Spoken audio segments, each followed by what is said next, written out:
aqui para reafirmar como nós nos organizamos para esse tipo de projeto. O Simão, o compromisso, a princípio deveria estar aqui, mas me avisou que já tinha um compromisso interior. O Emílio está aqui também, representando o Simão, está até... Já está ao vivo. Está transmitindo aqui para que a gente amplifique esse diálogo aqui, né? Eu tenho começado a participar das reuniões da bancada do PT, não sou deputado ainda, a posse é dia 1º, né, de fevereiro. A nossa bancada tem 16 deputados, digamos assim, novos, que a gente não bate mais como pacto, né? Ao vivo aqui da Periferia de São Paulo, tem o deputado Rui Falcão, aqui começando a atividade. Embora a tendência é o PSL ficar maior pela adesão dos oportunistas, né, ao partido do governo e tal. E as discussões lá têm ido em duas direções. Uma é a gente compreender melhor quem é o governo Bolsonaro, como enfrentá-lo, e a questão mais imediata é a da mesa da Câmara dos Deputados e a mesa do Senado, né? Eu acho assim que é importante que o PT esse ano faça nós lançamos um boletim aí para que realize esse ano o 7º Congresso Partidário. Não, no Congresso toda vez, o Congresso não pode ser banalizado.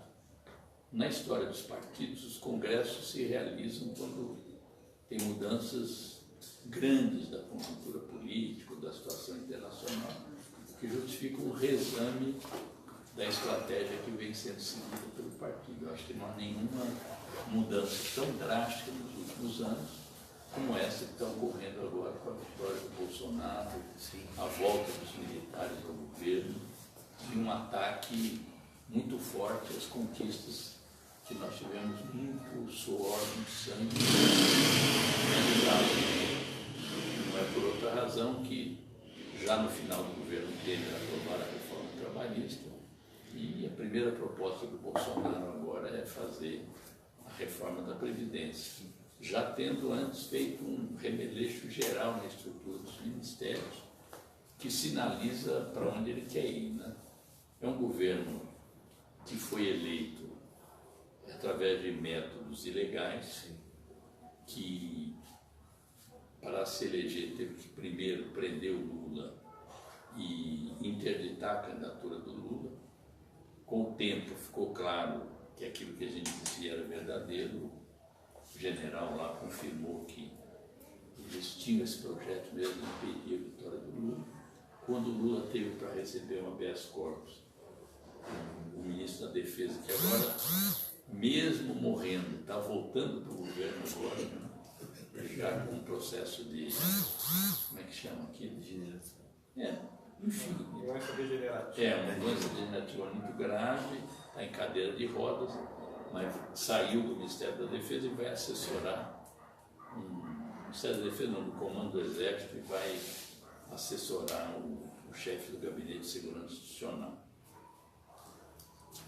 Portanto, um governo eleito nessas condições cria uma realidade muito nova, porque os militares, em 64, tomaram o poder pelas armas, destituindo o presidente, jogando os tanques para cima de Brasília e tal. E agora eles assumem o poder pelo voto. Isso cria uma dificuldade grande para dizer, não, é ditadura. O cara foi eleito, a maioria da população quis essa opção. E a gente sabe que não foi a maioria da população, não foi a maioria dos eleitores.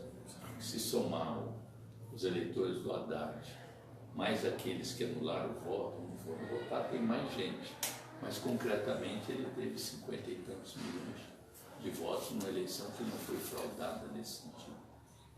Teve também a questão do Caixa 2, aqueles disparos de mensagens falsas.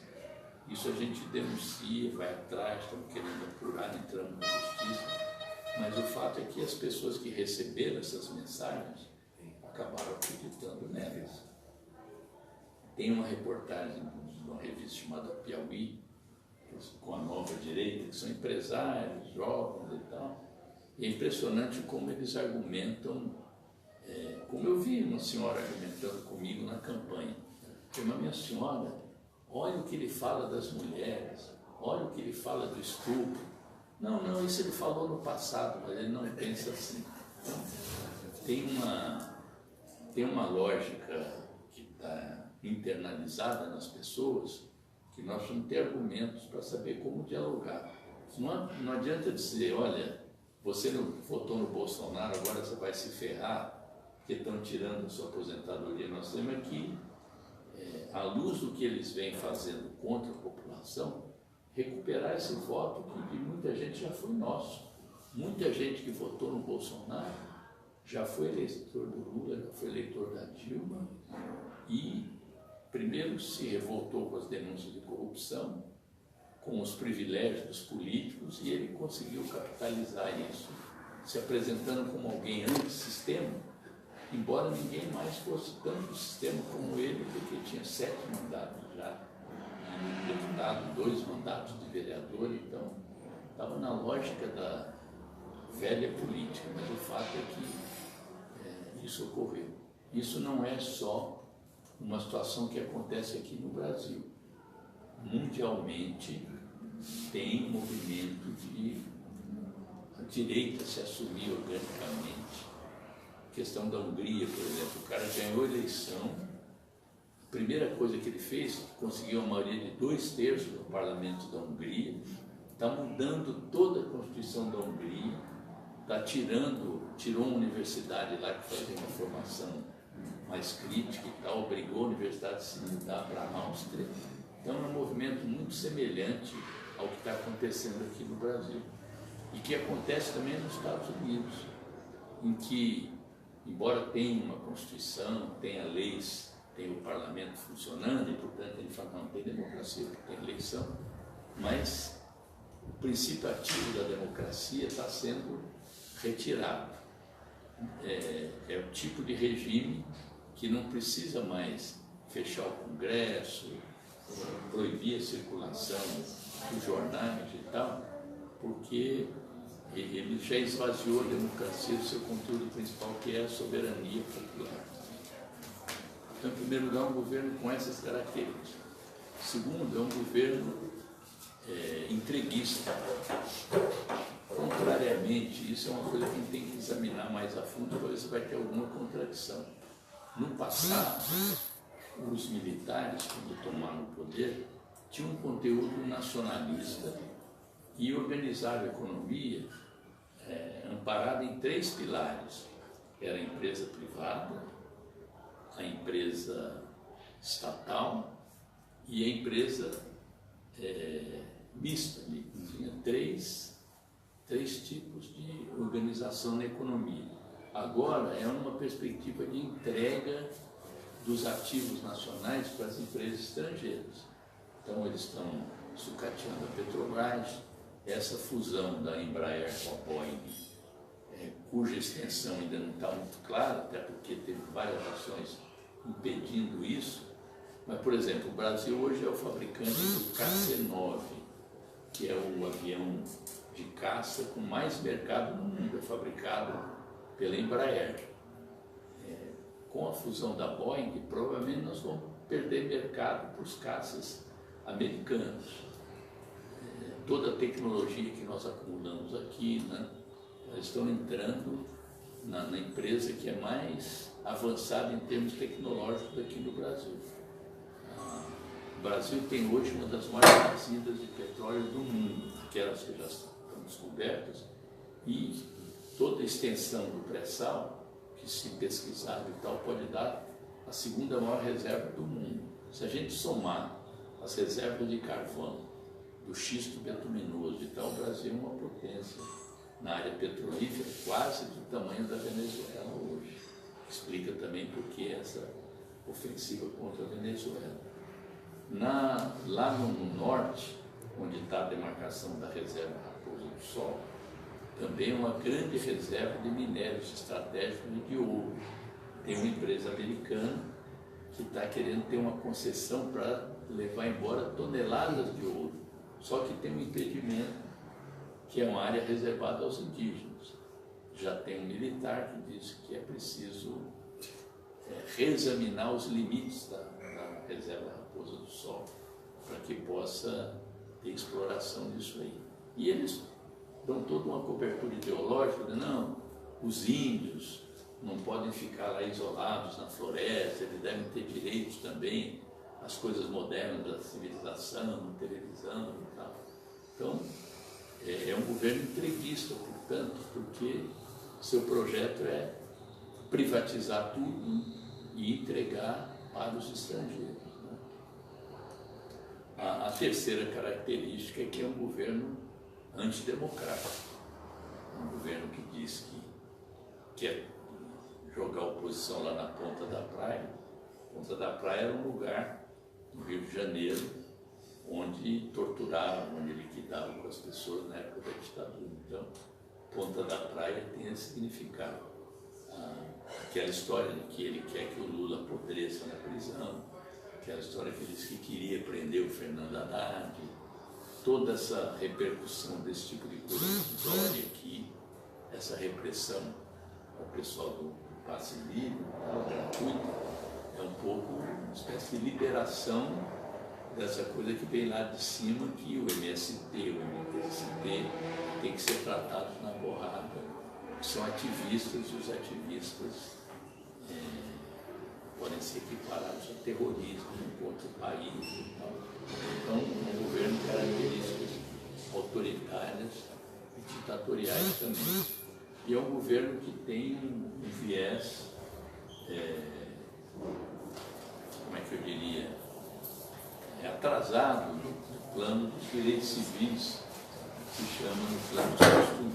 Assim, a retirada dos LGBTI das divisões dos direitos humanos, a própria mudança da área de direitos humanos para outro ministério.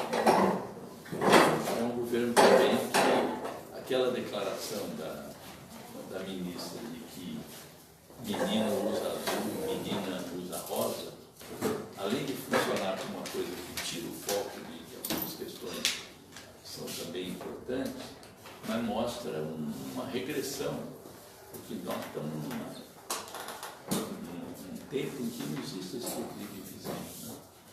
Então, esse é o conjunto das caracterizações do governo, tem vários núcleos.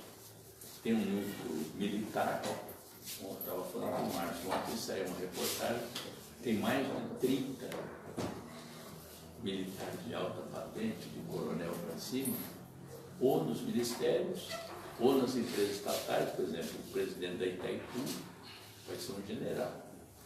E, curiosamente, ele já anuncia, suas primeiras medidas vão ser reduzir os royalties dos 10 municípios que estão em torno de Foz do Iguaçu, e que, por terem sido impactados pela construção da usina, têm direito a receber uma série de recursos e tal.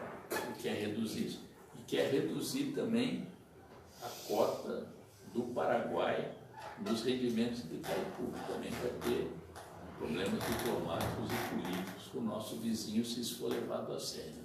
Então, esse núcleo militar, ele está fazendo uma espécie de tutela do governo, e tomar conta para o governo não fazer tanta bobagem como já fez nesse início agora. Tem um núcleo ultraliberal, que é desse Paulo Guedes, que quer seguir o modelo do governo Trump, e tem um núcleo, digamos assim, ideológico, que é esse núcleo do Bolsonaro, dos filhos e dos evangélicos atrasados que acham que a Terra é plana. Né? Tem até uma expedição sendo organizada aí, quem quiser pode se inscrever, e querem viajar para ver onde a Terra termina. Né? Se a Terra é plana, tem uma hora que vai ter um abismo. A gente ri, mas eles têm essa convicção. E esse grupo, que tem como figura assim icônica o Olavo de Carvalho, ele nomeou 2 ministros, nomeou o ministro das Relações Exteriores e nomeou o ministro da Educação. O ministro da Educação, essa área da educação está parada. Ele não consegue nomear as pessoas, por exemplo, o Fundo Nacional de Desenvolvimento da Educação. Até agora não conseguiu nomear. Então, está tendo uma paralisia no governo. Então, essa é a caracterização. Nós, do ponto de vista do PT, já definimos como fazer oposição a esse governo. E não é uma oposição com adjetivo, não. Uma oposição mesmo, fiscalizando, propondo CPI, apresentando propostas contrárias, lembrando a diferença entre os nossos governos e o dele. A primeira medida do primeiro governo Lula foi instituir o Fome Zero. A primeira medida do governo Bolsonaro foi o decreto que libera você poder ter arma em casa, 4 armas pelo menos, e nas áreas rurais, até mais de 4 se for necessário. E ele criou uma história que é o seguinte: como é que pode ter, onde você pode liberar as armas? Onde tem necessidade. Então, onde os índices de mais de 10 assassinatos por ano, pode ter arma para as pessoas se defenderem. Olha, tem nenhum estado do Brasil onde não tenha tido, no ano passado, menos de 10 homicídios. Então, você pode ter em todo o país a liberação de arma. As estatísticas mostram que qualquer país, que toda vez que você liberou o uso de armas, a violência, os homicídios, os suicídios aumentaram. Por isso que o Japão tem restrições rigorosas, que a Alemanha tem restrições rigorosas, os Estados Unidos não. Então, volta e meia vocês veem um massacre numa escola, lá nos Estados Unidos, um louco qualquer pega um rifle, vai lá para o alto prédio e sai matando. E aqui no Brasil, são mais de 60 mil homicídios por ano, a maior parte homicídios por armas de fogo. E quem são as maiores vítimas? As mulheres. Todo tipo de briga doméstica, todo tipo de ciúme e tal, se a pessoa tem arma, resulta em homicídio das mulheres. Então, o número de feminicídios tende a aumentar, infelizmente, com esse decreto dele. Nós estamos questionando o decreto, não só por essas razões, mas até do ponto de vista legal, ele não poderia, através de um decreto, revogar o Estatuto do Desarmamento, que tem estatuto de lei. Um decreto não pode revogar uma lei. Mas essa é uma questão formal. O principal são as consequências das pessoas portarem arma, a briga de rua, a briga de trânsito. Olha o que vai acontecer no país, né? A outra coisa são as concepções do juiz Moro, que pegou uma série de atribuições e que quer aumentar a repressão, sob o argumento de que quanto mais se aumenta as penas, mais reduz a criminalidade. Quanto mais se prende gente, mais reduz a criminalidade. Está aí na contramão do que acontece no mundo. Do ano passado para cá, o número de presos no Brasil aumentou de 700 e tanto para 800 e tantos mil. O Brasil já está se transformando no segundo país com o maior número de encarcerados do mundo. E qual é o perfil desses encarcerados que aumenta? Jovens, negros e pobres. Não estou inventando isso, basta ver a estatística dos presídios. Os Estados Unidos, que tem a maior população carcerária do mundo, começou a mudar agora a sua orientação. Está reduzindo as penas, permitindo a progressão das penas, colocando penas alternativas e começa a mudar a política do combate às drogas. Chegou à conclusão que cada vez gasta mais dinheiro, cada vez investe mais nisso e as drogas continuam. Então, aqui no Brasil, o Moro está disposto, inclusive, a mudar o sistema de progressão das penas. E a população sem esclarecimento, sem esse debate que nós estamos fazendo aqui, é induzido a achar que é isso mesmo. Precisa acabar com a saidinha, precisa acabar com a progressão das penas e tal. Nós não temos prisão perpétua no Brasil daqui a pouco. É capaz dele querer instituir a prisão perpétua. Então é um momento que o PT, que nós precisamos cada vez mais ampliar o debate, disseminar as informações, sair da nossa casca e conversar com a população, porque ela vai ser a principal prejudicada. Já o emprego não aumenta e as pessoas estão dispostas a pegar empregos de menor qualidade, menos direitos, o que é melhor ter um emprego com menos direitos do que ficar desempregado. Então eles estão criando a história da carteira verde e amarela, que é cancelar direitos para você ter direito ao trabalho. Né? Segundo, o salário mínimo, que pelo tema seria um salário mínimo de R$ 1.006, eles já entraram reduzindo R$ 8 o salário mínimo. Estão fazendo pente fino nos benefícios da Previdência. Tá? Querem desvincular a aposentadoria do salário mínimo. Reajuste o salário mínimo, não reajusta a aposentadoria. Né?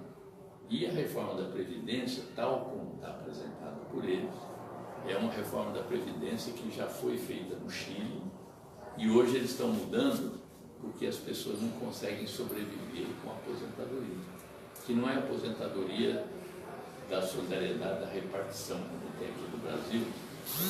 Quem está trabalhando contribui e quem está aposentado também ainda contribui para manter o sistema. É uma aposentadoria que tem um depósito, esse depósito vai render supostamente lá pelos bancos e você vai ter o produto desse rendimento quando se aposentar. E o que aconteceu no Chile, o que aconteceu no México, é que hoje as pessoas estão revendo esse sistema, porque ele faliu. E quem apostou nele está lá não conseguindo sobreviver. São milhares e milhares de pessoas que foram submetidas a esse regime. Então nós vamos combater essa reforma da Previdência. Eles têm maioria no Congresso para aprovar, mas nós temos que tentar mobilizar a população para convencer os deputados que isso aí não é aceitável. Isso empolgado a apresentar propostas alternativas também. Porque a lógica deles é o seguinte: se continuar o sistema como está, amanhã ou depois nós não vamos poder pagar a você que está aposentado. Então, como a pessoa está aposentada e fica com medo de perder o que tem, começa até a apoiar a reforma, falando: isso aqui não veio para mim, mas eu vou apoiar, senão eu vou ficar sem. E é uma reforma que não vai atingir a alta burocracia do Estado, ou seja, os juízes, os promotores e principalmente os militares. Os militares ainda tinham um privilégio adicional, que as filhas dos militares solteiras tinham direito à pensão. A partir de 2001, isso aí acabou, mas quem já tinha esse direito até 2001 continua recebendo. A Maitê Proença, por exemplo, recebe pensão porque o pai dela era militar, morreu e ela não se casou. O casamento aí, no caso, é o casamento de papel passado. Né? Ela foi casada com o Paulo Marinho, que não é parente dos Marinho da Globo, mas foi o cara que cedeu o salão para o Bolsonaro gravar por o Bolsonaro e virou suplente de senador, suplente do Carlos Bolsonaro. Ele já foi casado com a Maitê Proença, casado sem papel passado e, portanto, ela continuou recebendo a pensão. Estou dando o exemplo dela, que é uma pessoa conhecida, mas tem muitas filhas militares. Então, são privilégios que a população precisa conhecer, como são privilégios os juízes que recebem auxílio moradia, tendo casa no lugar onde trabalham, que é o caso desse preto aí, da mulher dele. Os dois são juízes, os dois recebem o auxílio moradia de R$4.000, quando o salário, o aluguel social aqui em São Paulo é R$ 400. Muita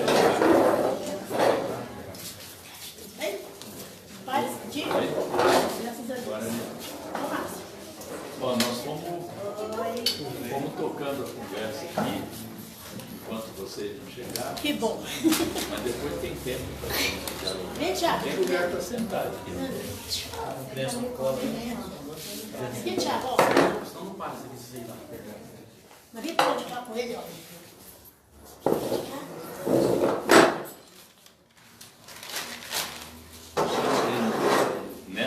Nessa luta contra o governo Bolsonaro, nós temos a ideia de construir frentes, não é só o PT, reunir com partidos de esquerda, reunir com entidades, para enfrentar essa situação que nós estamos vivendo, para preservar a democracia, para impedir que eles continuem cortando direitos e para defender a soberania nacional e as nossas riquezas. Eles chegaram ao ponto de oferecer aos Estados Unidos uma base militar aqui no Brasil.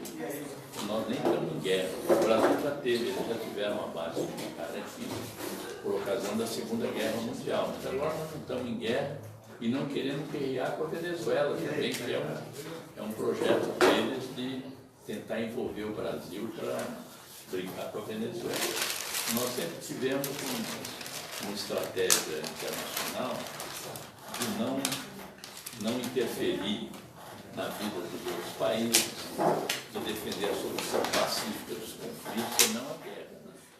E eles estão nessa investida contra a Venezuela, com a ideia também de apoiar a mudança da embaixada do Brasil para Jerusalém, coisa que os Estados Unidos já fez, mas isso prejudica, inclusive, todo um grupo de exportadores brasileiros que exporta produtos para os países árabes, principalmente carne. O Brasil é o maior exportador de frango para os países árabes.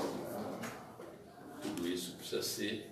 E nesse conjunto de lutas que a gente quer fazer pela democracia, pela preservação dos direitos, pela manutenção das nossas riquezas na mão do Brasil, tem uma luta democrática muito grande, que é a luta pela libertação do presidente Lula. Eu não acho que a luta para libertar o Lula tem que ser só do PT, uma luta isolada. Ela tem que estar no contexto de toda essa defesa das liberdades democráticas. Por que libertar o Lula?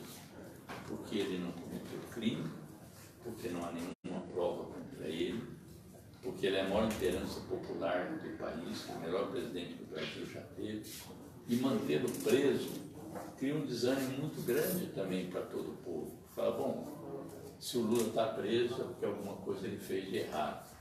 Então não adianta a gente querer estar junto com esse pessoal. Então é importante que a gente... É uma luta que tem repercussão no exterior.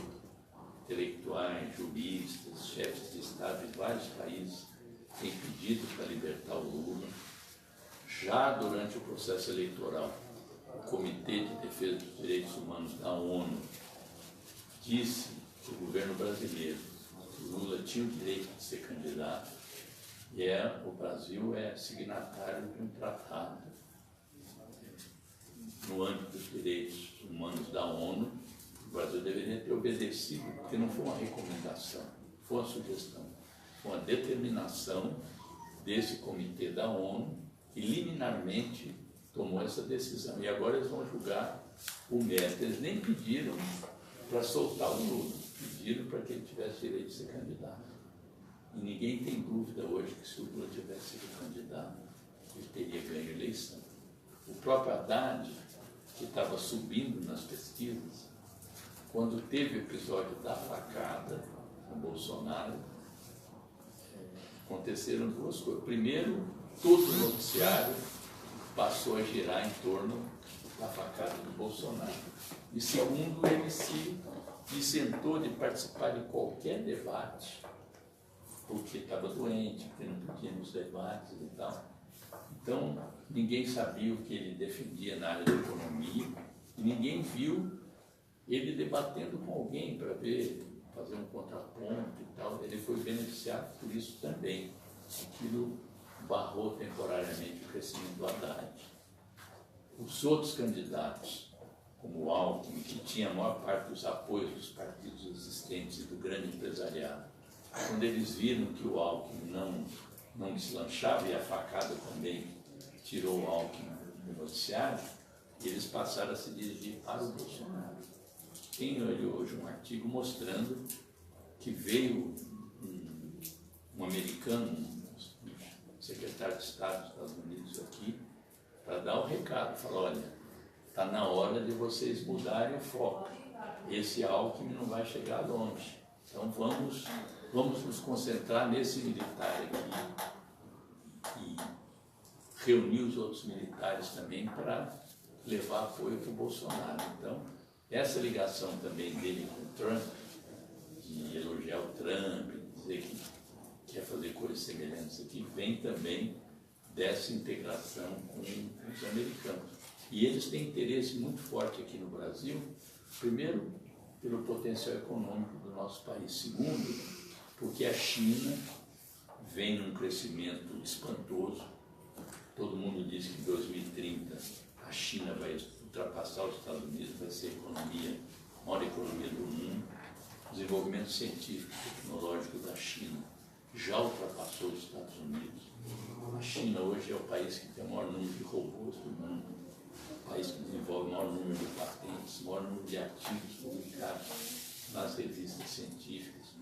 Ela construiu agora uma estrada, tem até no YouTube, interessante ver, 800 quilômetros, liga a China ao Paquistão, custou 60 bilhões de dólares e foi construído em 3 anos.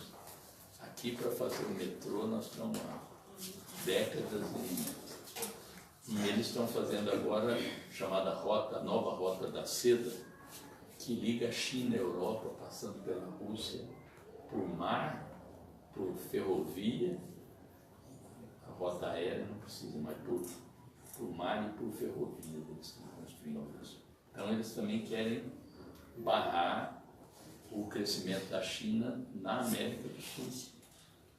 A China agora fez um investimento grande, um investimento de 50 bilhões na Venezuela. A Rússia tem um investimento de 6 bilhões, levou inclusive aviões militares para a Venezuela agora para falar para os Estados Unidos, ó, aqui não venham que tem reação. Né? E no Brasil a China tem muito investimento também, e é o nosso maior parceiro nas exportações de soja, de minérios. Então os Estados Unidos também querem quebrar essa influência chinesa aqui no Brasil. Então, já falei demais, mas bom, pessoal, esse é o cenário no qual nós estamos nos movimentando, que não vai ser só um cenário de atuar em Brasília, nós temos que, as entidades estão ameaçadas, o MTST, o MST, a CUT, estão com dificuldades financeiras, inclusive, e eles estão, as ONGs agora, eles fizeram suspensão por 3 meses de algumas ONGs para repassar recursos. Teve agora um dos dirigentes da Human Rights, que é uma entidade mundial de direitos humanos, para ser recebido pelo ministro do Gabinete de Segurança Institucional. Então, logo na entrada, falou, deixa o celular aí. O cara falou, não, esse meu celular aqui eu tenho contato com o mundo inteiro, tem informações, eu não vou entregar para ninguém. Ah, não, tem que deixar, então a visita vai cancelar. O cara foi, aí o general veio lá e falou, não, deixa ele aí, vamos abrir um precedente e tal. Aí ele questionou o ministro, vem cá, como é que vocês vão monitorar as ONGs, até aquelas que não recebem recurso do governo? As ONGs têm autonomia, são entidades da sociedade, não depende do governo. O cara ficou ali, aí ele falou, e a minha? Que é internacional e tem escritório aqui no Brasil, vocês vão monitorar? Aí o general calado, ele perguntou de novo, na 3ª vez, o general falou, bom, creio que isso não vai acontecer. Não. Então, nós vamos ter que ter relação com tudo isso, com os sindicatos, com os centrais, com as ONGs. O PT tem que fazer política disso tudo. E na mesa da Câmara, que nós decidimos, ainda a minha posição pessoal, é que nós não devemos apoiar o Rodrigo Maia. Por quê? Porque ele quer fazer agenda o Bolsonaro quer acelerar essa agenda e está com o apoio do PSL, que é o partido do Bolsonaro. Então, vai ser difícil a gente fazer essa linguagem forte de oposição e tal, e aparece junto, de mão dada, com o partido Bolsonaro. Mesmo que isso possa custar para nós a perda de cargos, de espaço, mas é melhor correr o risco de relativo isolamento na Câmara do que ter um isolamento junto à população, que nós estamos querendo nos aproximar cada vez mais.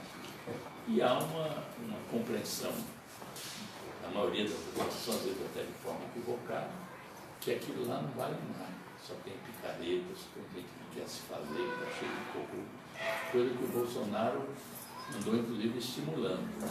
Então precisa tomar cuidado com privilegiar só a ação institucional e os acordos lá e esquecer da compreensão do povo em relação a esses espaços.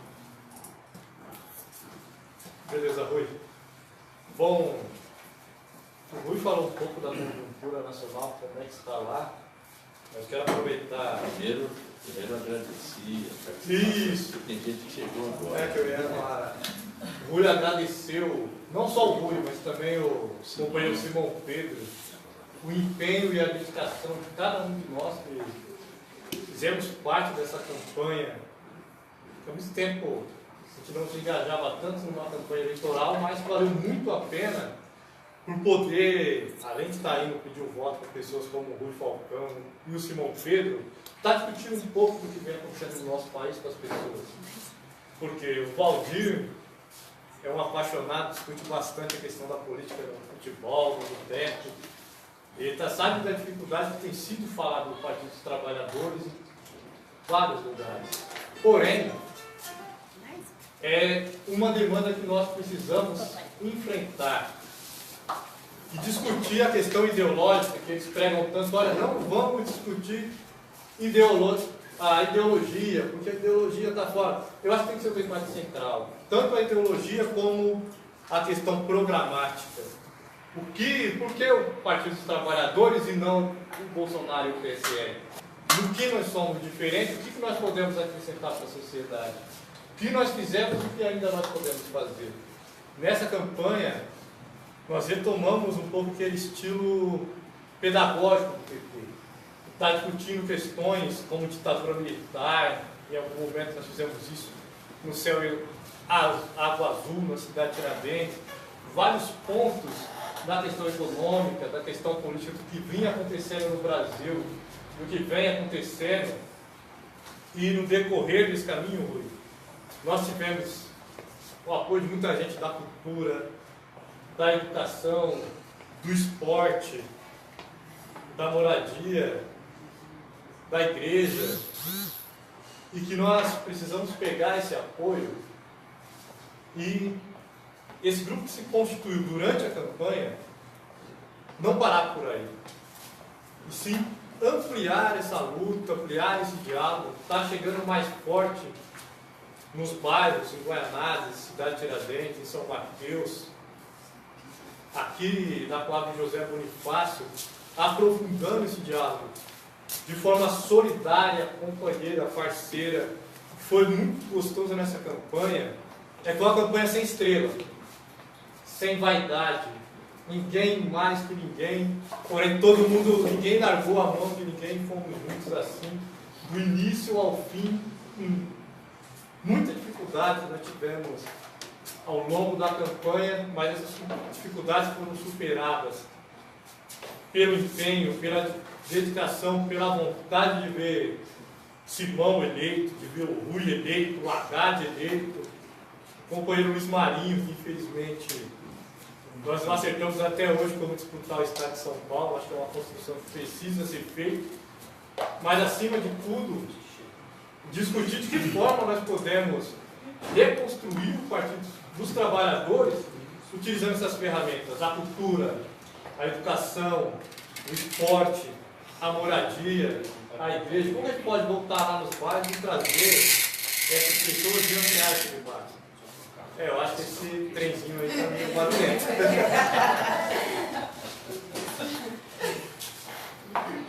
Temos aqui um time de pessoas com muita vontade de fazer acontecer. E faremos acontecer. Mas se desprender um pouco de vícios que nosso partido acabou tendo ao longo do tempo.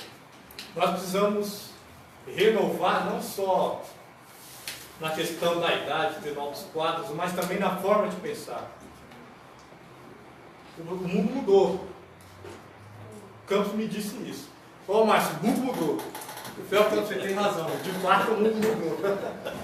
Nada será mais como antes. Não adianta aquele saudosismo. Olha, no meu tempo a coisa era diferente. O nosso tempo é agora. Nós precisamos fazer com que as coisas continuem sendo diferentes. E cada vez mais diferentes. Não para os mais ricos, mas também para a classe trabalhadora, seja ela aqueles que ganham R$200 até aqueles que ganham R$10.000. Porque são todos trabalhadores, são todos proletariados. Se o patrão mandar embora, quem ganha R$10.000 vai sofrer mais do que quem ganha 200, porque não é dono dos grandes meios de produção, ele precisa de um salário para sobreviver. E colocaram na cabeça desses caras que eles são melhores do que nós, que temos uma faixa salarial aí bem abaixo disso. Porém, nós temos um ao outro.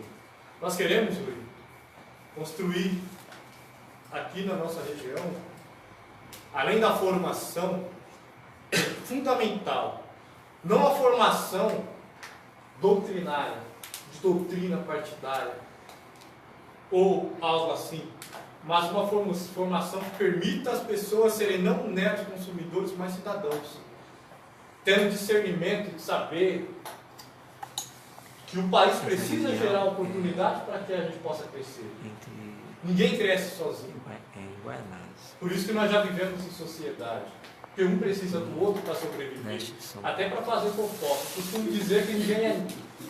Sozinho ninguém é nem porco. Você precisa ter um companheiro até para isso.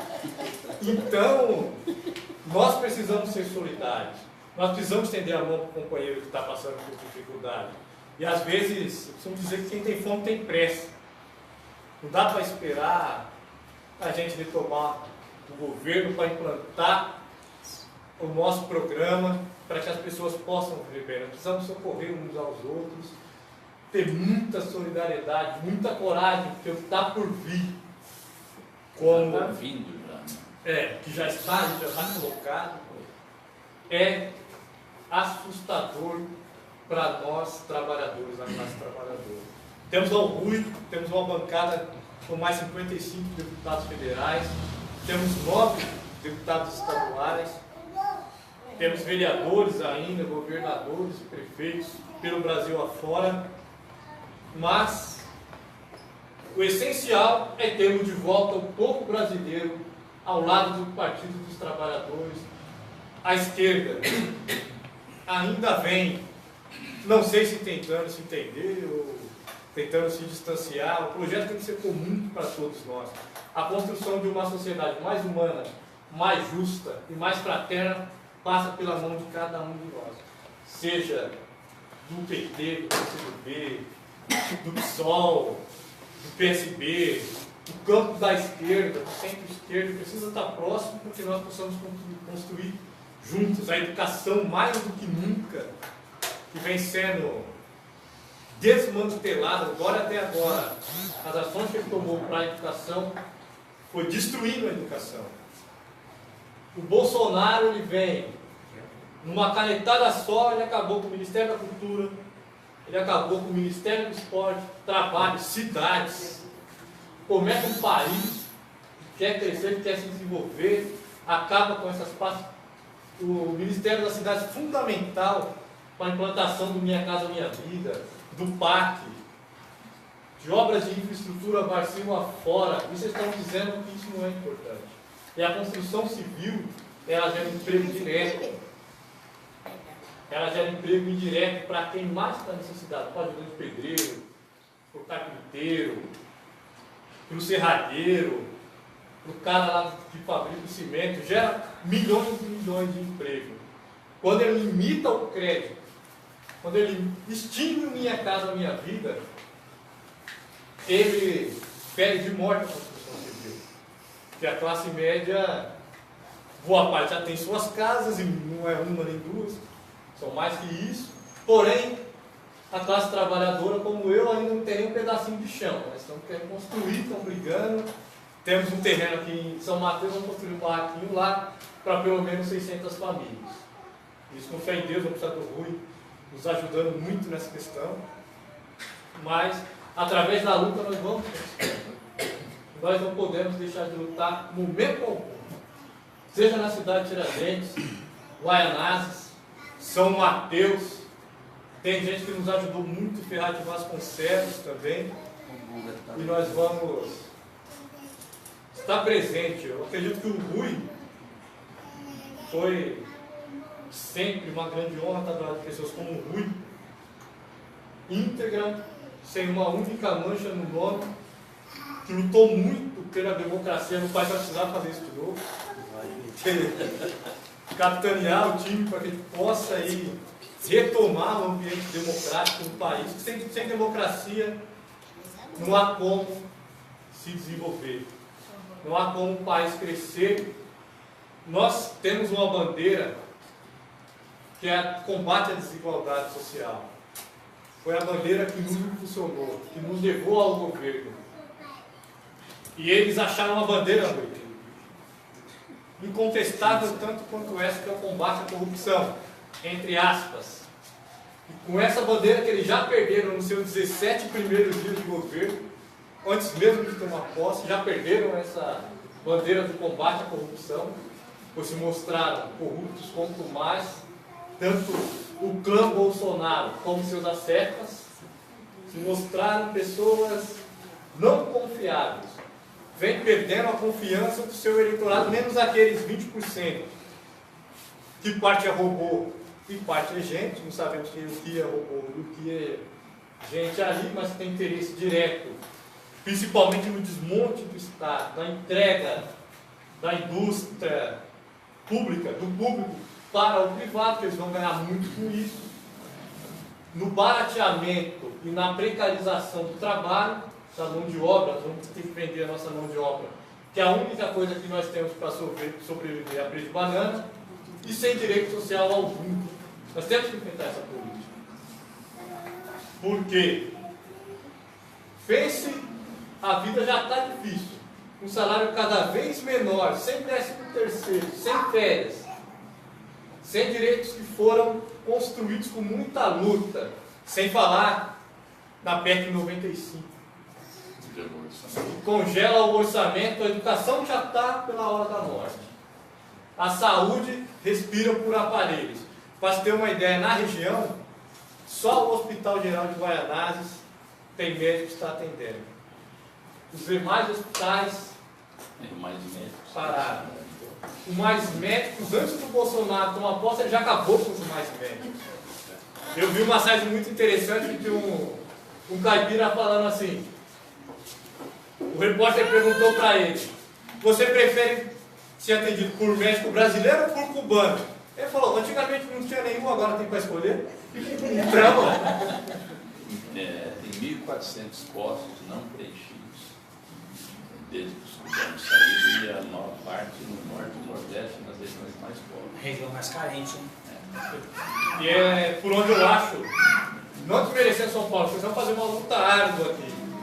Mas eu acredito, estrategicamente, que o Partido dos Trabalhadores precisa recuperar o Norte, precisa se manter firme lá no Nordeste, dando suporte para esse povo tão guerreiro, que de fato reconheceu os avanços que o Brasil teve durante o governo do PT.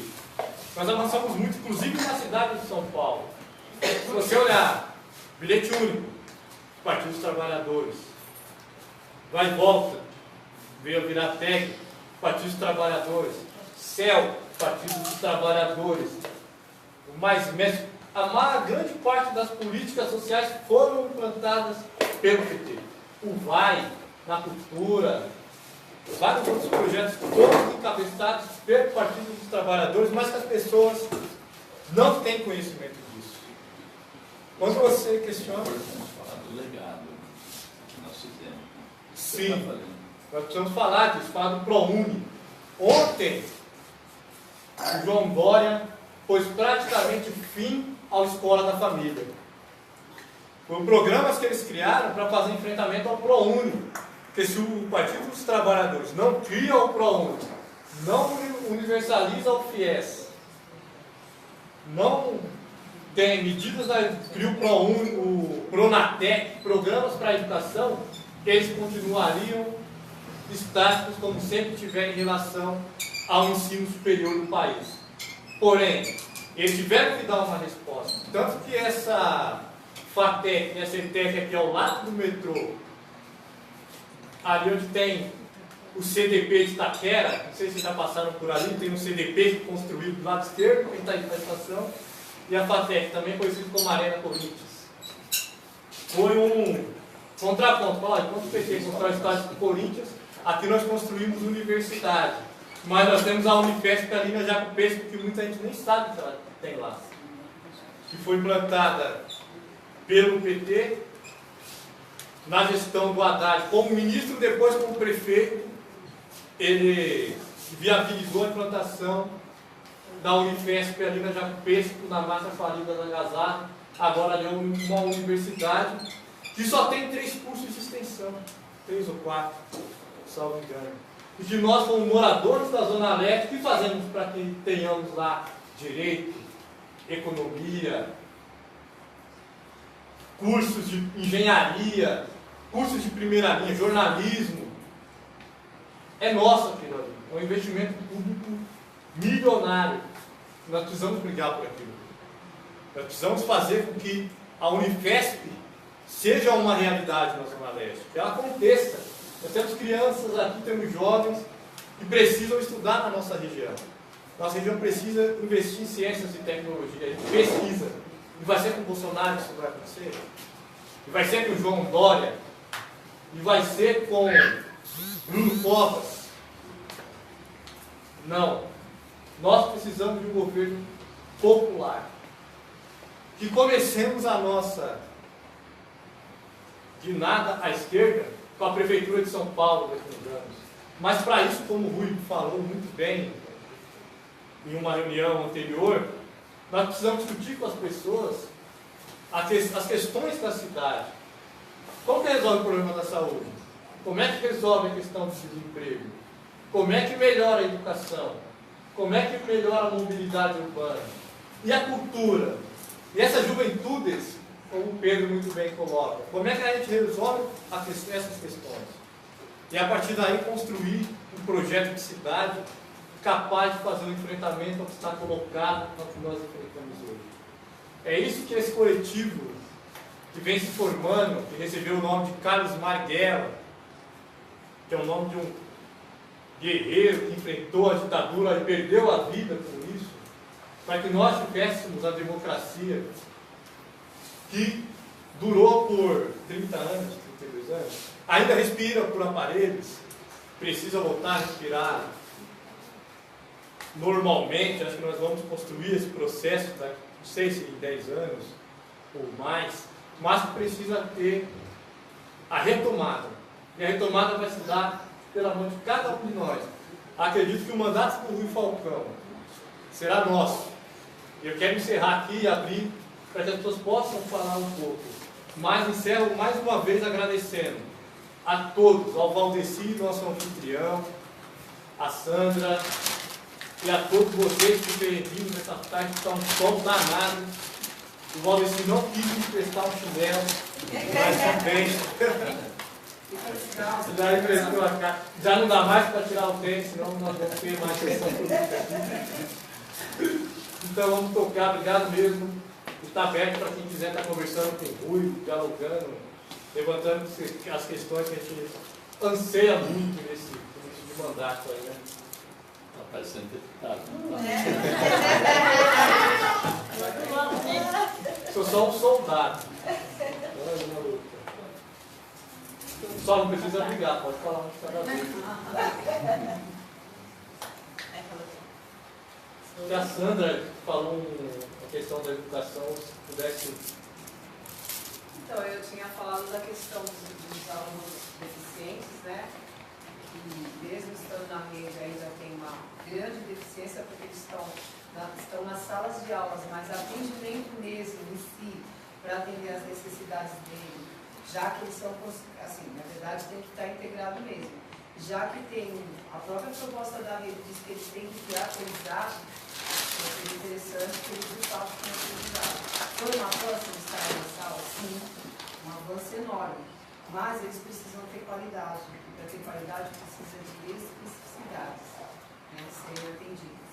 Eu acho que tem que se olhar para o aluno com necessidades especiais. E aí, não só eles, a gente tem outros não ditos especiais que muitas vezes a escola se desdobra, o professor, as próprias políticas que se tem dentro da escola, os projetos, não dão conta de alfabetizar alunos, deixando de alunos maquiados. Eles aparentemente eles são normais, porém eles não aprendem por alguma deficiência, alguma coisa que está faltando. Talvez passar numa avaliação psicológica mais, um pouco mais detalhada, né? E acho que tem uma sequência. Passou lá, não foi? Então quem sabe um neuro, sei lá, alguma coisa ligada direto à escola que sonde mesmo o que essa criança tem, né? E a outra questão, que eu acho que já é nacional, né? É a questão da falta de professor na rede. E a gente acabou de debater, eu ainda não li na íntegra, eu recebi algumas coisas, que, por exemplo, aqui na cidade de São Paulo, o nosso governador, né, o Dória, está tirando a questão da contratação de professor e está mandando diretor, assistente e coordenador para a sala de aula, sabendo que nem com a gente lá a gente dá conta.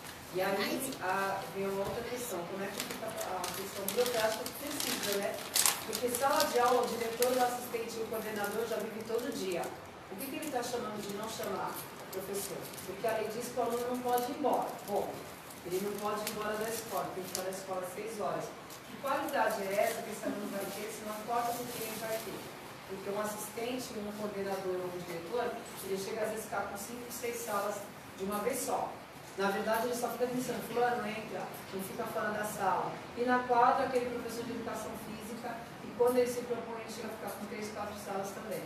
Então, é pensar nessa questão que está surgindo aí. E por que eu estou preocupado? Assim, por que a gente fica preocupado? Porque a gente sabe que é uma coisa, é tipo assim, se jogar, deu certo, vai para a rede municipal, a rede estadual vai para a rede, já quer limitar São Paulo, não sei aonde, mas sempre pelo aspecto negativo. E a gente tem cidades aqui do Brasil, e mesmo aqui no estado de São Paulo, e em outros estados, a gente tem situações que deram muito certo, e ninguém vai copiar. Ninguém vai atrás de entender o porquê que aquilo deu certo e tentar implantar. E eu estou falando da educação, mas aí a gente sabe da questão da saúde, que atende os pais, sabe a dificuldade de chegar no hospital, como o Márcio falou. A gente pega pais lá e fala, ó, não tem como trazer declaração, porque tem a questão das faltas do aluno. Porque não tem ninguém para dar. E quando a gente pede, não dá atestado, não dá declaração, e muitas vezes tem até que ligar lá para pedir, olha, o menino precisa, o que está acontecendo, precisa passar, né? Então eu acho que precisa repensar mesmo um projeto um pouco mais elaborado, não sei, e com cabeças pensantes mesmo. E de toda a sociedade, não só o professor, mas o pai que é atendido, o aluno que é atendido, o diretor, o assistente, o povo que trabalha na diretoria de ensino, o próprio representante da política da região e a nível municipal, estadual, que está presente para a gente elaborar alguma coisa. E só para finalizar, eu também vejo assim, o IPT ele tem que ser um pouquinho mais incisivo, a gente tem que elaborar algumas questões, tem que ir para cima no sentido assim, de provar, não ir para o embate, porque embate agora é desgaste que eu acho que não vale a pena, mas e começar a ser mais incisivo naquilo que a gente propõe, né? Então mostrar algumas questões incisivas, porque de repente surgiu um mártir aí, uma pessoa que apareceu e disse, vou acabar com a criminalidade como se isso fosse o maior problema, não que não seja, mas como se fosse o maior, e pegou de bandeira, fez uma maquiagem, fez uma remontagem, e as pessoas estão achando que com 4 revólveres resolver o problema no país. Então eu acho que a gente tem que ser um pouquinho mais incisivo no sentido de propostas mais claras, né, e que realmente atinjam. Porque parece que as pessoas, como disse ele, parece que a gente está numa zumbulândia, todo mundo viu zumbi, e é só naquilo que eu acredito. É isso, gente. Então, a Sandra, uma questão importante. pegar isso como mérito, né? O que você descreve na escola, ele é um problema geral. Então, nós temos que tentar transformar o que é particular, a partir da compreensão particular, num problema geral para as pessoas entenderem. Então, nós vamos ter aqui no meu escritório uma pessoa que vai atender demandas. O que significa atender demandas? Recolher, ver como encaminha, nem tudo você resolve sozinho, tá? Mas para poder conhecer os problemas. Segundo, nós temos que trabalhar em parceria, porque você tem coisas que são da competência federal, outra que é estadual, outra que é municipal. Não tem que o deputado federal tem que trabalhar junto com o deputado estadual, com o vereador. Terceiro, tem as entidades que representam o pessoal da educação, tem a POESP, tem os conselhos. Então, o nosso papel é procurar agregar as pessoas para buscar soluções. E essas soluções elas vão depender de duas coisas. Primeiro, elas dependem de recursos financeiros. E os recursos financeiros, como é que eles se distribuem? Eles se distribuem através da arrecadação e depois da distribuição dos impostos. Para aumentar, hoje a dinâmica do governo é cortar. Então ao invés de aumentar o recurso na minha casa, eu começo a cortar a despesa. Então, qual a prioridade que eu estabeleço para cortar? Saúde, educação, moradia, é o que está acontecendo e o que aconteceu com a tal da emenda 95. Hoje o orçamento nacional, e isso repercute nos estados também, ele está praticamente congelado. Então, essa é uma dificuldade que tem que mostrar para todo mundo. A gente quer contratar mais professores, a gente quer reformar as escolas, mas não tem dinheiro. Então, além de ter menos agora, o que tem precisa ser realocado. Então, precisa parar de pagar os juros da dívida, precisa parar de investir naquilo que não é prioritário. Então, essa compreensão nós temos, porque sem essa compreensão, as pessoas vão lutar e vão se frustrar. Vão querer resolver só no lugar, e às vezes você não consegue resolver só no lugar. Então, a minha disposição é ser eu quero que você lute por mim lá em Brasília. Eu quero lutar junto com você. A gente não substitui as pessoas. Você tem um mandato. As pessoas que escolhem, votam em você para ser representado. Mas não é para você chegar e achar que faz só discurso lá em Brasília e resolve. Também é importante. Ser decisivo, ter cara, ter lado, isso eu vou ter. Mas nós temos que trabalhar junto. Então a minha disposição é levantar esses problemas que você mencionou e a gente começar a juntar mais gente para pressionar o governo nessa direção. As questões que você coloca, elas são corretas, não está pedindo para você. Não é uma coisa pessoal, muito mais gente está sendo atingida por isso. E mostrar o que está acontecendo do outro lado, quais são as propostas que, por exemplo, instituir o ensino à distância. Eles querem ampliar o ensino à distância. Isso vai piorar a qualidade da educação, vai tirar mercado dos educadores também, que ensinam isso. Por que eles querem fazer isso? Eles querem aumentar as possibilidades de ganho dos grandes grupos educacionais de estrangeiros que estão atuando aqui no país. Então essa compreensão nós precisamos dar. A outra coisa, mudaram a base nacional curricular. Qual é a repercussão disso na formação das pessoas? Então, história, sociologia, filosofia, porque isso é desnecessário. Pode ser desnecessário para o mercado de trabalho imediato, mas para a formação das pessoas, para ter uma compreensão do mundo, para poder se qualificar melhor, para poder ajudar os outros, são disciplinas fundamentais. Você conhecer a história do seu país, o que teve escravidão, por que hoje existe a desigualdade profunda, e essa desigualdade ela é de gênero e é racial também, tem base histórica para entender isso aí. Então, interessa, aí surge um cara que nesse Fernando Holliday, que é negro, homossexual, e se volta contra os negros, se volta contra os gays, porque está totalmente Acima, tá desavisado. Ele acha que a maneira de resolver os problemas é por aí. E ele é manipulado por outras pessoas nessa direção também. Essa mulher aí que criança, menino usa azul, menino usa rosa, é um negócio. Agora ela não está sozinha.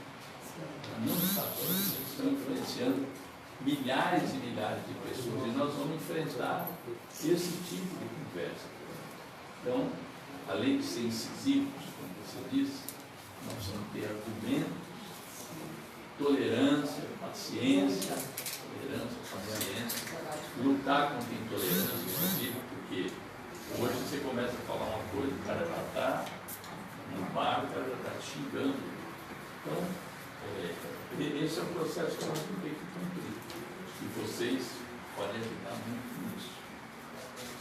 Só para complementar, quando eu disse incisivo, eu não estou falando da pessoa, mas eu estou falando do cumprimento geral. Isso, não. No próprio desenrolar, nas reuniões, nos discursos, Ação pensar partidária. o que a gente vai fazer quando sai daqui, quando tem uma conversa.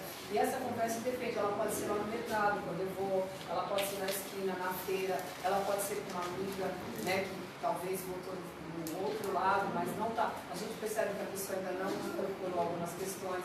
É no sentido mesmo da gente ter bases, né, para argumentar. E essa questão da tolerância e paciência, se a gente sair disso, a gente está desdizendo, está contrariando o discurso que a gente sempre pegou. Porque tem pessoas que realmente elas ou não conseguem compreender, porque tem umas que já são assim, não, eu sou, e elas entendem, aí você fala, não adianta que não. Agora tem umas que elas caem no vazio, no vácuo, tá, mas por quê? Ah, você achou bacana isso, mas por quê? Aí você chega um ponto, você vai questionando, e a pessoa parece que não. E a gente também precisa ter argumentação. E às vezes até concordar, será que desse jeito vai dar certo? Lançar dúvida. Isso, lançar dúvida. É nesse sentido que eu digo dizer, dar esse incisivo, nós sabemos o que estamos fazendo. Né? É nesse sentido. E a questão da paciência e tolerância é básica, porque é isso que a gente pregou o tempo todo, né? Você vê, a gente falava para as pessoas, olha, o Lula não é candidato, mas o programa dele, as ideias dele vão ser levadas por outras pessoas. Nós não conseguimos convencer todo mundo. Por quê? Porque tinham uma fixação no Lula. Então essas pessoas que votaram no Bolsonaro, mas elas queriam votar no Lula.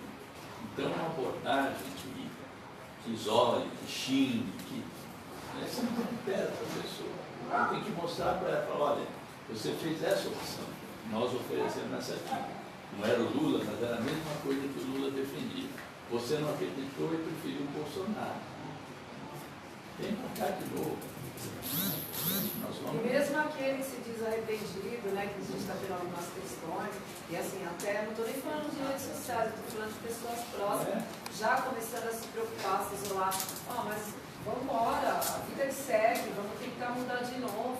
Por exemplo, né? Já pensando aí na prefeitura. Essa coisa do filho do Bolsonaro, que é eu digo assim, uma gota d'água no oceano, porque o volume de corrupção que tem nos grandes grupos, isso que o filho do Bolsonaro pegou é nada. Mas o simbolismo de alguém que ficava pregando moral, que era contra o foro privilegiado, pega agora hoje 48 depósitos de R$2.000, feito assim na boca do caixa, um atrás do outro, funcionários dele. E ele não estava nem investigado, quem estava sendo investigado era o Queiroz. Ele entra no Supremo, pede uma liminar para trancar as investigações, e ele fez uma confissão de culpa. Todo mundo está entendendo que ele não tinha direito ao foro privilegiado, porque, primeiro, o que aconteceu, ele não estava no mandato de senador. Segundo, ele não tem foro hoje, porque não é mais deputado estadual e não é senador ainda. Isso aí está tendo uma repercussão entre eles. Eu vi agora o número de postagens que tinha a turma deles, antes do episódio, e como eles se encolheram agora.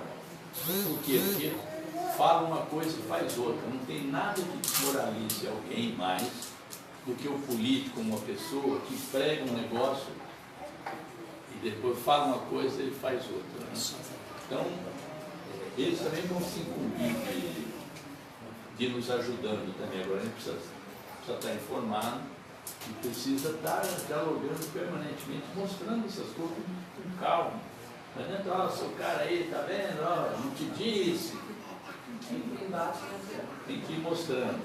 Porque quando o cara é empedernido mesmo, aqueles que são posicionados porque têm interesse material, que não vão convencer, não vão perder tempo.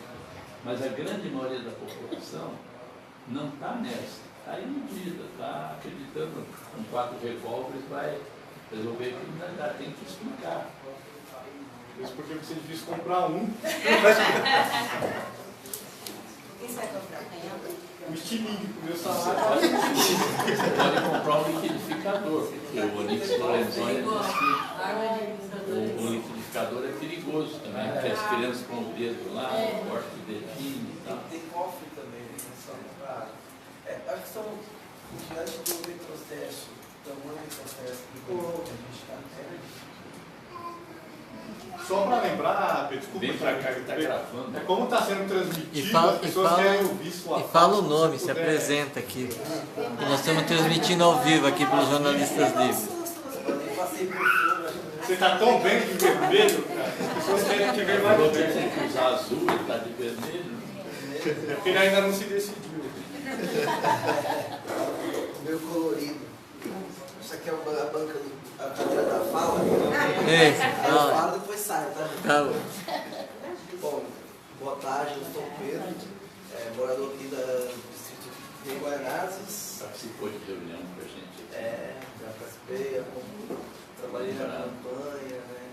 A gente vem também, desde meus 18 anos, eu participando. Comecei lá atrás com a juventude do PT, aqui mesmo. Hoje eu estou com 34 anos. Tá jovem. Agora, de acordo com o Estatuto da Juventude, sou jovem de espírito agora.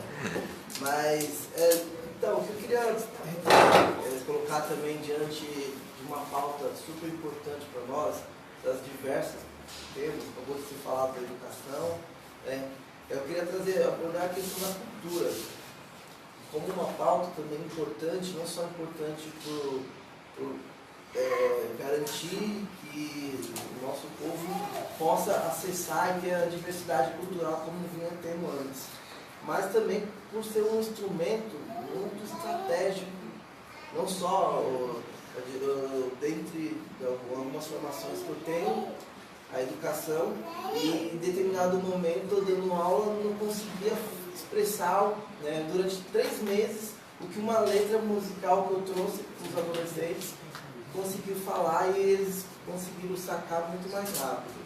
Eu acho que a cultura ela tem um papel importante, e isso foi percebido pelo poder público que aqui está, começando pelo Dória, quando ele congela, quando diminui, quando corta, impede vários fomentos e editais de surgirem, ele também está, de maneira estratégica, possibilitando que muita gente se arme contra ele mesmo, por meio da cultura.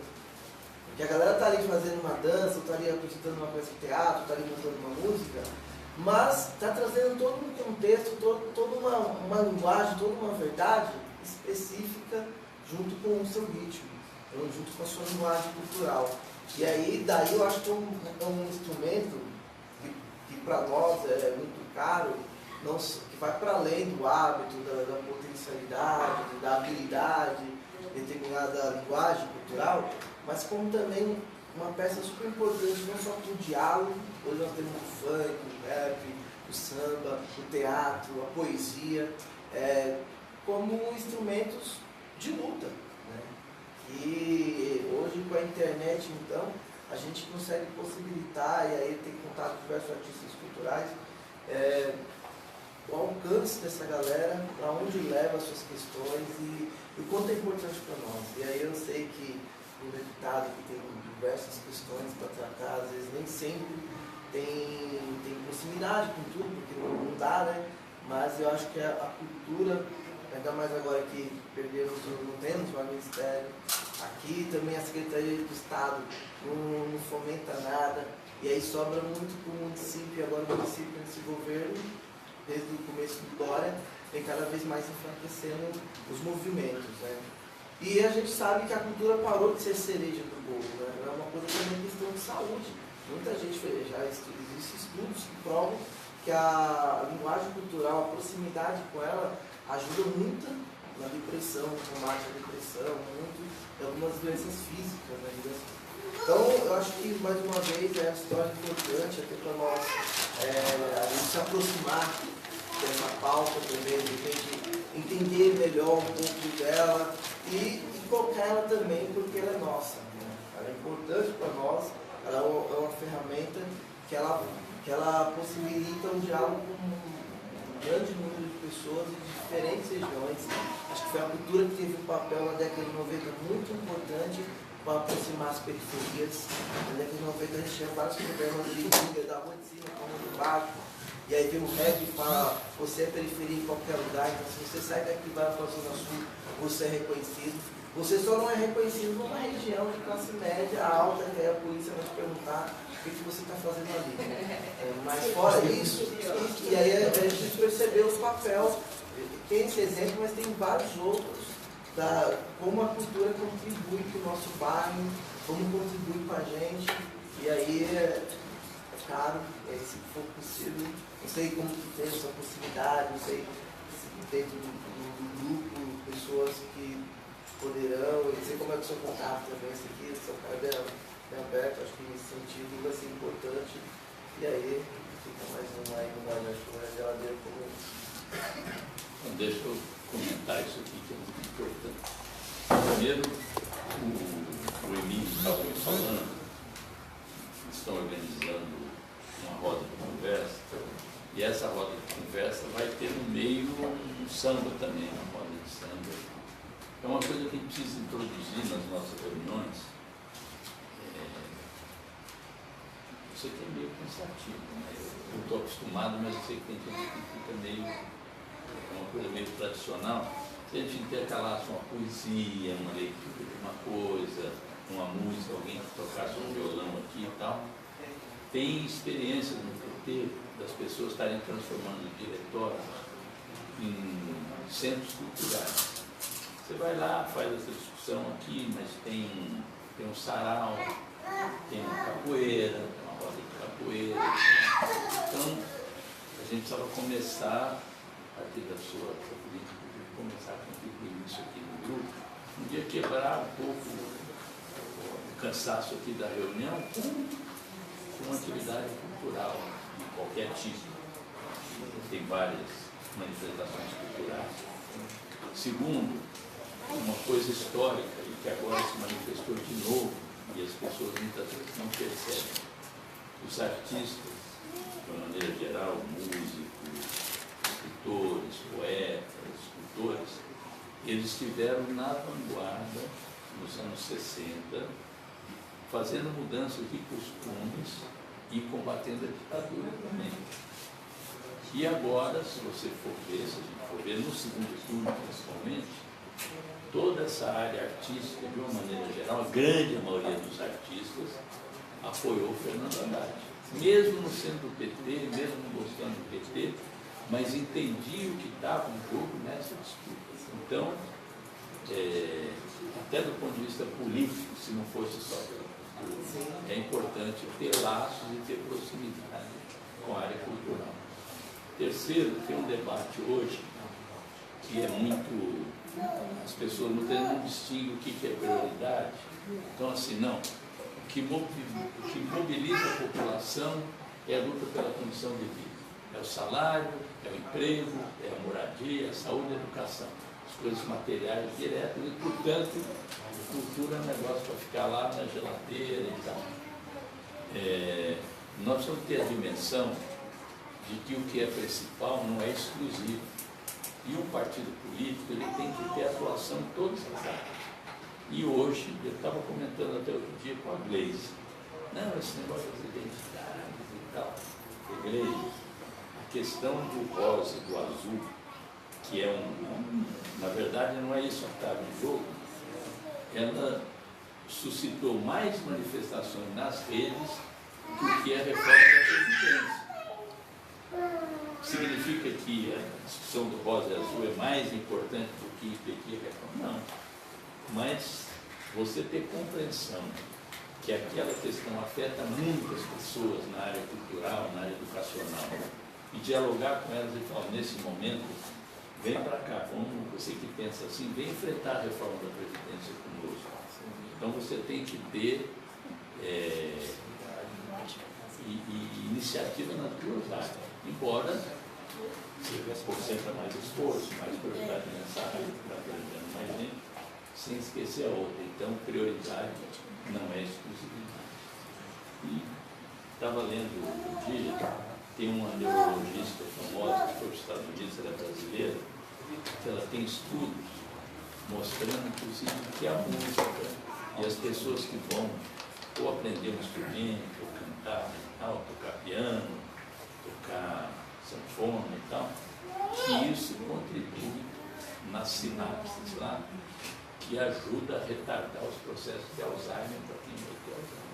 Então, até do ponto de vista científico, a música, as atividades culturais, elas têm utilidade prática também. Uma criança dessa que tivesse contato desde cedo, com certeza seria um adolescente, um adulto com várias habilidades, sensibilidades. Nós fizemos a experiência nos céus e apareceram talentos musicais que, se não tivesse tido oportunidade, o cara era filho de pedreiro.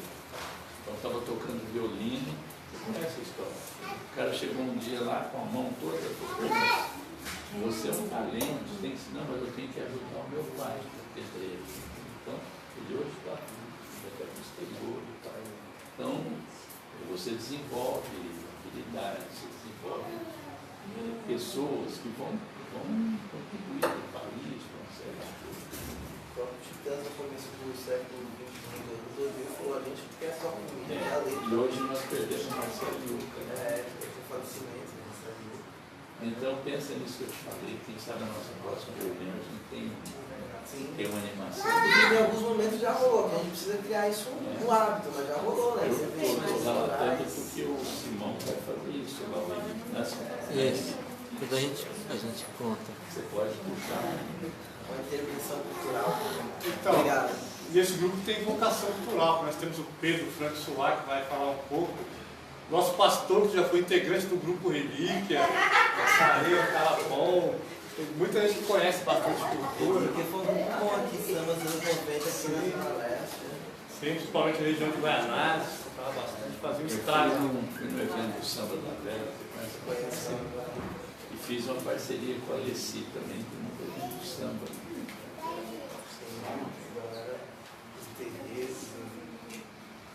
Boa tarde, só para comentar o que A beira da fala. François, se apresenta aí, E o que mais movimentou as passeatas nos anos 60 foi uma música, né? Música do Vandré. Para não dizer que não falei de flores. Virou um hino no combate à ditadura, uma música. deu cálice, Em Portugal, também na Revolução dos Cravos, teve uma música. Boa tarde, meu nome é François. E tem um espaço cultural, pegando um pouco do que ele estava falando, a oposição também veio dessa forma, estratégica. E, no entanto, que quando tomamos o golpe, o que veio tomando só corte e golpe foi a cultura. Até hoje eles ainda têm planos para isso. Pode ver lá que eles estão unificando e cortando tudo. Eu queria trazer uma questão que para mim acho que é uma falta, né? Que é como a gente trabalha na parte cultural, a gente começou a reparar que está acontecendo umas coisas estranhas que o governo não faz, que nem no caso dos alcoólatras. Se for parar para pensar na história do alcoolismo, o governo não fez nada em relação a uma ajuda para isso. Foi as próprias pessoas que se juntaram e construíram os alcoólatras anônimos. Hoje, o que mais mata na periferia é o lança-perfume, a droga lança-perfume. Eles chegam os dados da pesquisa do Edley, que é o pessoal da redução de danos, e chegam lá e não tem nesses dados que foi essa causa. Lá eles aparecem como infarto. E junto da comunidade a gente se juntou para tentar mudar um pouco isso. A gente faz um sarau chamado Luau Raiz Quadrado, que acontece todos os domingos, que fica do lado de uma lojinha, uma biqueira. Onde é? Na Inácio Monteiro, aqui na cidade de Tiradentes. E lá a gente encontra muitos frascos de lança perfume. E aí a gente tem vários amigos que veio a óbito lá, e acontece várias coisas, a gente decidiu fazer um filme. A gente fez um curta-metragem, juntou com o pessoal, contou a história, fez um curta-metragem. Hoje eu venho aqui com mais um luto, porque eu perdi um amigo domingo passado agora, novamente por causa disso. Meu nome dele? Fábio. Fábio. Meu sobrinho. Então, o Farelo, o Fábio. Isso. Então, amigo, Lança também. E toda vez que a gente vai apresentar a gente vai lá no centro de São Paulo, todo mundo tá lá, ninguém sabe de nada, e eu percebo que é mais nas periferias mesmo, tá mais localizado, não é mais pesquisado, e a diferença que faz, né, e como que traz essa questão da cultura que realmente faz a diferença ali, né? A gente fez um filme e está expandindo pro pessoal, o pessoal está conseguindo ver, estamos conseguindo disseminar mesmo, e é um combate, que nem a leitura, o diálogo, tentar o break. Eu queria saber se a gente tem aqui na reunião, né, até aguçar a mente mesmo, se a gente consegue ter um posicionamento de pensar em alguma solução ou alguma coisa. A gente, o pessoal do Edley, da redução de danos, eles têm na mente, passou pra gente que a droga tá aí, eles vão usar. Só que a gente tem que passar a conscientização de como vai usar. Aí eu dava um exemplo, como eu sou educador e trabalho com criança, dou aula de dança, eles têm muito essa dúvida, né, de como, tipo, tio, mano, estavam usando lá, eles vêm trocar ideia, e putz, o que eu vou falar pra essa criança? Será que é bom, que não é? O que eu vou explicar pra ela? Aí eu peguei esse filho com o Drauzio Varela, ele falou, tem que passar, pra quem tá começando, quem tá com curiosidade, tipo, mais as crianças mesmo, que é bom. Pode falar que é ruim, que é matar, senão daqui a pouco a criança vai, o adolescente vai lá, na curiosidade, que é sempre que falam, né, experimenta, aí não acontece nada, ele vem e tira você, que aí ele dá o exemplo da latinha de cerveja, né, que a primeira latinha, que você vai lá, pega escondido do seu pai, daqui a pouco você já sai lá e briga, nossa, mano, me dá, falam que é o primeiro biotônico, né, você toma o biotônico lá e já sai, dá serve pra ele aqui também. Depois de um tempo, ela é o quê? Deliciosa. Depois de um tempo, só vai fazer o mesmo efeito se você tiver com uma caixa. Então, esse é o ruim, tem que explicar que esse é o ruim, que é a tendência. Você não vai ficar tranquilo com uma. Ele vai lá, vai usar o negócio dele, mas ele vai ficar viciado naquilo, e isso vai trazer o mal. No entanto, que eles percebem que quando lançou o crack, né, nós do crack, todo mundo usava, tiraram dos comandos, e aí a periferia começou a perceber que eles estavam morrendo muito, estavam perdendo muita gente, hoje em dia eles não usam. Então falam que quem geralmente é usuário, eles estão vivendo mais por esses tempos. E conscientizar que vai usar, então não cair nessa ilusão de que acontece que nem uma coisa que eu estava passando, quando a gente foi ter esse debate, eu não sabia, né? Eles falaram, a gente fica instruindo mesmo, tipo, tem um tipo de instrução, ó, você vai usar tal coisa, tem que usar sentado, para não acontecer de você cair, porque eles chegam no hospital lá com a boca coisada por causa da latinha, né? Aí eu tava falando, então, isso é uma parada, né, que eles falam que é para quando você tem um filho, para quando você for parar, é o twin que fala, né, é o twin. Eu tenho um amigo que falou que, foi experimentar e foi ver o que era esse twin. O twin é o além, ele desmaiou e falou, já fala para todo mundo que não pode fazer isso. E eu queria trazer isso, que a cultura realmente faz esse resgate, a gente já tem essa inclusão, esse contato direto com isso, né, e é um trabalho de base total. E se alguém tem uma ideia, assim, tem alguma coisa já vai dar isso para assim, porque a temática da oposição é liberar a arma, né? Mas eles não têm um combate às drogas, não tem uma A, eles não criam uma A, nem pensam no A. O Lança tá matando, meus amigos tá morrendo, e o que vai fazer? O que a gente faz? Continua vivendo Não tinha muita ideia sobre isso. Então, Primeiro, a Rita Lee, segundo, quando eu era criança, no carnaval, a lança perfume só que era para um jogar no outro, né? Tinha de vidro e tinha uma dourada que vinha, que era importada e tal. Acho que ninguém aqui conheceu. Você perfume. E falava assim, eu vou tomar uma prise, você que é francês, François, jogava no lenço, um pouquinho dava só. Mano, o problema é que o pessoal exagera, né? Mas tinham proibido, o Jânio proibiu o lança-perfume no Brasil, que era importado da Argentina do Paraguai. Pode fabricar lança-perfume. E aí ele proibiu os civis, proibiu o desfile de maiô, Jânio 4, e a importação de lança-perfume. Para mim isso tinha acabado, eu nem sabia o que era. O engraçado é isso, quando a gente vai apresentar justamente isso, todo mundo fala, não faço nem ideia. Levantou um cara na plateia e falou, nossa, vou já começar a contar isso com meus sobrinhos, a trabalhar isso com meus sobrinhos, porque isso aconteceu, eu nem fazia nem ideia. Então, aí agora eles montam de garagem, né? Faz parte de, colocam um estimante de carregado, tem coisa lá que... Eu acho que não da lança-performance, esse tipo de produção de filmes que tem uma utilidade, precisa ser divulgado, tem que ter apoio. Como é que você faz isso? Né? A maneira que elas podem, além de fazer a transcrição, de organizar, são as emendas parlamentares. Agora, só pode receber emenda quem tem alguma entidade, alguma organização constituída. E os programas públicos estão sendo cortados no âmbito estadual e municipal. Tem para dança, os recortes, né? Então, o projeto é isso, ajudar a conhecer a experiência do mundo. E acho que é muito bom, porque é um trabalho que vai salvando vidas também, que vai educando as pessoas. Isso até e aí, eu já tive totalmente ignorante. Para mim, não ser pessoal, deixa eu só dar um pitaco, só um período mesmo. O François, nós conhecemos, fomos até o centro cultural dele lá na cidade de Tiradentes e nos comprometemos a ajudar na organização, a constituir uma organização social lá que futuramente possa estar recebendo esses investimentos, mas enquanto isso não acontece, já está apoiando ações culturais lá, porque é assim que se combate essa questão, não só do lança-perfume, mas de todas as outras drogas mais pesadas até, com cultura, com esporte, com educação, estando perto da comunidade, sendo parceiro dela, assim que a gente faz esse enfrentamento.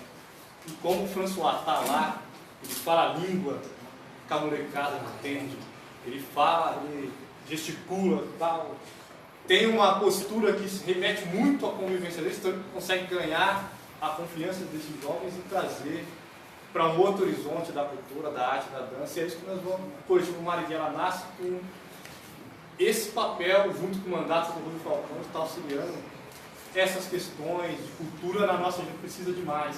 Ontem, em frente à diretoria de ensino, o Valdir está relatando que ocorreu um fato com 5 adolescentes lá fazendo uso dessa droga. Não.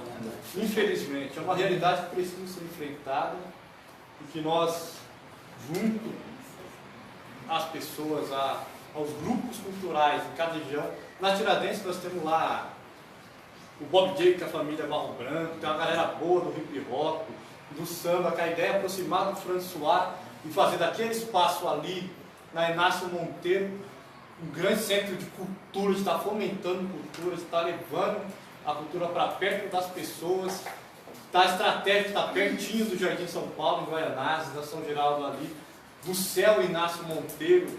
Então dá para fazer um lance legal ali, pessoal, fazer esse combate a esse tipo de coisa, de uso de drogas, a redução de danos. É uma política que deu muito certo em São Bernardo do Campo, começou na gestão do Marinho, e que tem sido copiado em outros lugares, é muito bacana esse tipo de coisa, mas vamos focar na cultura para tirar a nossa mercado daí.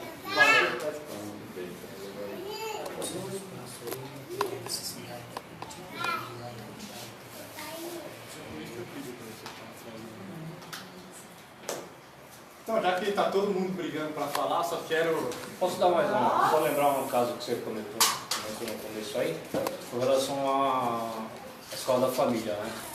Acho que eu nunca tive uma vitória e uma derrota tão rápida. Foi o que o Márcio comentou logo que nós entramos aí. Vim lutando aí durante 8 meses para aumentar, criar, né? A escola da família na escola. Quando nós conseguimos, ele veio e tirou. Mas acho que a preocupação não é tanto tirar o vício da escola da família. Eu já fico pensando um pouco mais além. Que é você, daqui a pouco, ano que vem, perder os bolsistas. São jovens que não conseguem pagar a faculdade. Vai caminhar para isso. Vai caminhar para isso. Já a minha preocupação já é para 2020. Tanto que eu falei até da minha pessoa mesmo. Eu sou categoria F, sou estável, que provavelmente está caminhando, como eu falei para o rapaz ali, que ele também vai ficar só com o diretor de escola. Ele vai tirar o diretor de escola, vai ficar o diretor de escola e o GOI, para dar conta de todo o administrativo. O GOI é o gerente que organiza. O Júnior aqui, depois ele pode falar melhor que eu. Mas a preocupação é os bolsistas. Esse pessoal que está na escola da família, que trabalha de sábado e domingo, com certeza, para 2020 vai ter novidade e, em média, é 7, 8 por escola. Então, se vocês tirarem que é a Leste 3, 77 escolas, deve ter em torno de escola da família, o que? Umas 35 a 40. Quantos que já não vai ficar sem frequentar a universidade já para o ano que vem? Porque ele vai vir pesado com relação a isso. Tá? Ele determinou que nós, da gestão, a partir do dia 1º, o professor faltou, nós somos os primeiros a ir para a sala de aula. Por enquanto ele não vai ter o contrato do eventual e tudo mais. Mal a gente consegue dar conta do nosso serviço, que é o administrativo, que é carregado, né, que é muita coisa, que lá agora você está numa sala, atendendo 40 alunos, e ter que sair dessa sala para atender um professor que venha com um problema qualquer com outro aluno. Problemas com alunos é constante, é das 13 horas às 18h20. Essa é a vida dentro de uma escola. Entrou 13 horas até as 18h20 tem novidade. E se não tiver uma pessoa ali para atender isso, só os agentes de organização não dá conta, porque nós temos 2 por período. São 320. Recepcionar a merenda quando vem entregar. Recepcionar a merenda, ver o que está acontecendo. Independente da disciplina que o professor faltou, se a sua área é geografia, faltou um professor de matemática, você vai lá e substitui o professor de matemática sem ter conhecimento nenhum. No meu caso, ainda aqui, a escola vai levar uma vantagem. Eu sou de educação física. Se faltar, o único que não pode ser substituído seria de educação física. No meu caso, se eu fosse de geografia, a sala não teria professor. Mas como eu sou de educação física, abraça ela também e vai ser a corrida. É o PMEC, que é o professor mediador, que fazia a função de ligar para os pais se o aluno tem problema de falta. Nossa escola teve um baixo índice de evasão escolar esse ano, devido ao trabalho que nós tivemos com relação a ligar para os pais, fazer com isso, entrar em contato com a família. Como é que nós vamos